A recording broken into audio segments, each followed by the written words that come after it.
The sun rose over a narrow pass. Below, 300 men waited as 1,000,000 marched to crush them. This is the battle where freedom met empire. This is Thermopylae. The Rise and Fall of the Persian Empire, Part 11, Thermopylae and the 300 Spartans. Thermopylae, the Hot Gates, a narrow mountain pass between cliff and sea. To the Greeks, it was the shield wall of Hellas. To the Persians, it was a road to conquest. In 480 BC, Xerxes' vast army arrived. Awaiting him were a few thousand Greeks, led by 300 Spartans under King Leonidas. These warriors were not there to win, they were there to resist. The world was about to witness one of the greatest last stands in history. Leonidas was no ordinary king. He was the embodiment of Spartan virtue, discipline, sacrifice, unyielding defiance. When asked why only 300 Spartans marched to Thermopylae, Leonidas answered, "We are enough to stop them, or enough to die trying." With him marched men from Thespia, Thebes, Corinth, and beyond. Farmers, blacksmiths, merchants, but on this battlefield, they were all soldiers. Xerxes watched his army sweep through Greece like a tide. His confidence was absolute. His advisors assured him the Greeks would fold. The Persian army was a rolling city of nations. Elephants from India, archers from Media, cavalry from Bactria. Its sheer size shook the earth as it moved. Envoys arrived at the Greek lines, demanding surrender. Leonidas replied, "Molon labe, come and take them." As night fell, the fires of 1,000 Persian camps lit the horizon, but in the Spartan camp there was only quiet, oiling armor, sharpening blades, a final calm before the storm. At dawn, the Persians advanced. For 2 days, wave after wave crashed against the Greek phalanx. Spears thrust, shields slammed, arrows darkened the sun.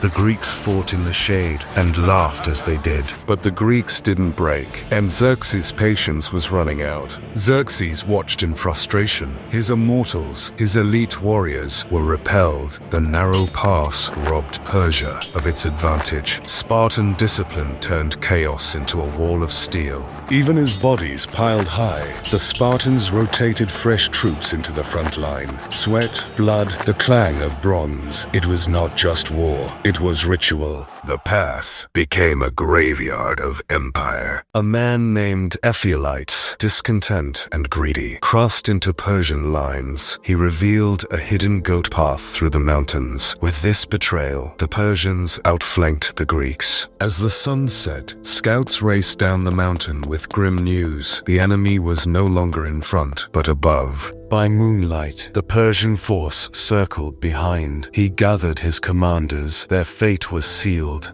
He ordered most allies to withdraw.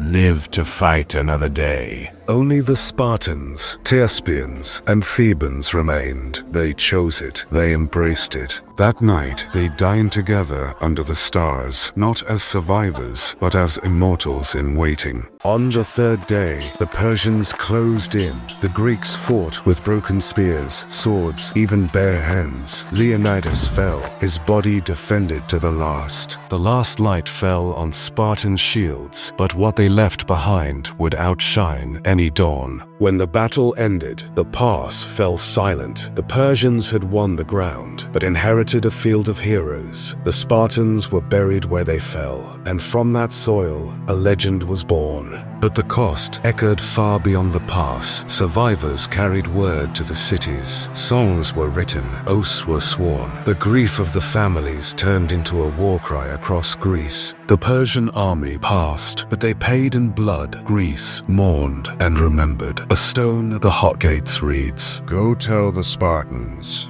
stranger passing by, that here, obedient to their laws, we lie." Thermopylae became more than a battlefield. It became a symbol of resistance, inspiring unity and echoing through centuries. News of the sacrifice spread like wildfire. In Athens, orators rallied the people. In Corinth, warriors sharpened their spears. The legend reached even distant allies, inspiring defiance in the face of empire. Xerxes moved south. Athens waited. The war was far from over.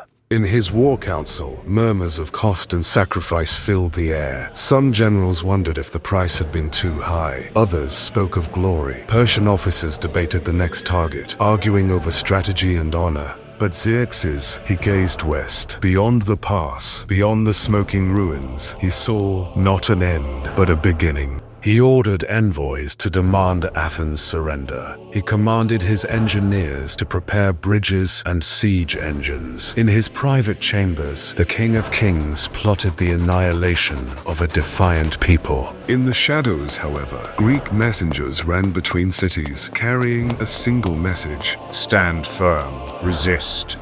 This stand may have ended, but the war has only just begun.